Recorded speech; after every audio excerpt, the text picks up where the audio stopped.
औज़ुबिल्लाहिमिनश्शैतानिर्रजीम बिस्मिल्लाहिर्रहमानिर्रहीम। प्यारे नाज़रीन अस्सलाम वालेकुम।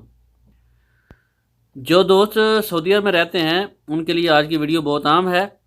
आज की वीडियो में हम सबसे पहले सऊदी अरब से इंटरनेशनल फ़्लाइट्स के हवाले से ताज़ा तरीन अपडेट आपके साथ शेयर करेंगे और बहुत ही आम सवालों के जवाब आपको देंगे जिनका जानना आपके लिए बहुत ज़रूरी है। वीडियो को आखिर तक देखें। सऊदी अरब में कोरोना वायरस के फैलाव को रोकने के लिए नाफज लॉकडाउन के खात्मे के बाद हालात दिन ब दिन बेहतर हो रहे हैं। ताहम अभी तक इंटरनेशनल परवाज़ों की बहाली के हवाले से कोई सरकारी ऐलान नहीं किया गया। सऊदी सिविल एविएशन ज़राया का कहना है कि इस हवाले से मुतल्लिका वजारतें यौमिया बुनियाद पर कोरोना वायरस के केसेस नोट कर रही हैं। जैसे ही हालात बेहतर होंगे हुकूमत इस बारे में ऐलान करेगी।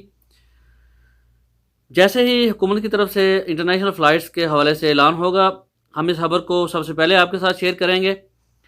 एक दूसरे दोस्त ने सवाल किया है कि मुस्तकिल तौर पर अपने मुल्क जाना चाहता हूँ, सऊदी अरब में मुकीम हूँ, पर कफ़ील कहता है कि खरूज नहाई नहीं लग रहा। जवाज़ात के अफशा सिस्टम में जो मैसेज आता है इसमें रकम नाकाफ़ी है दर्ज होता है, लगता है कि सिस्टम में कोई ख़राबी है। क्या खरूज नहाई के लिए कोई फ़ीस अदा करना पड़ेगी?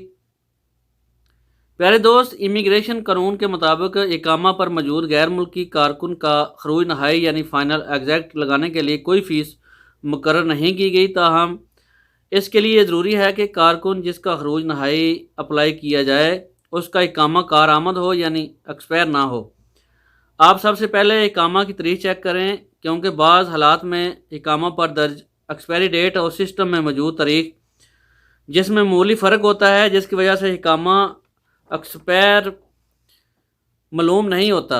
अगर आपके इकामा कार्ड और जवाज़ात के सिस्टम में दर्ज एक्सपायरी डेट में फ़र्क नहीं और इकामा भी कारआमद है तो आपके कफ़ील को चाहिए कि वो या तो जवाज़ात से रजू करे या फिर अपने अबशर सिस्टम में मौजूद अल रसाइल तलबात के ऑप्शन को इस्तेमाल करते हुए इस मसले को हल करे, क्योंकि बाज़ औक़ात सिस्टम में मालूमात फ़ीड करने के दौरान तारीख गलत दर्ज होती है जिसकी वजह से सिस्टम ब्लॉक हो जाता है। इसके लिए जवाज़ात ने अबशर पर रसाइल व तलबात की सहूलत फराम की है जिसके ज़रिए घर बैठे फ़ायदा उठाया जा सकता है।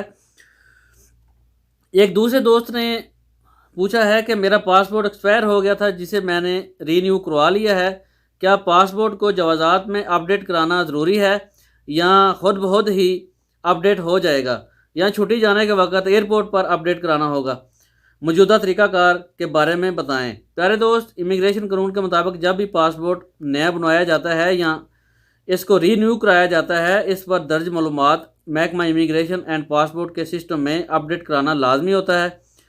इसलिए आप अपने कफ़ील के ज़रिए नए पासपोर्ट की मालूमात जवाज़ात में अपडेट ज़रूर कराएँ, वरना बाद में छुट्टी जाते वक्त या फिर इकामा रीन्यू कराते वक्त आपके लिए मुश्किल पैदा होगी।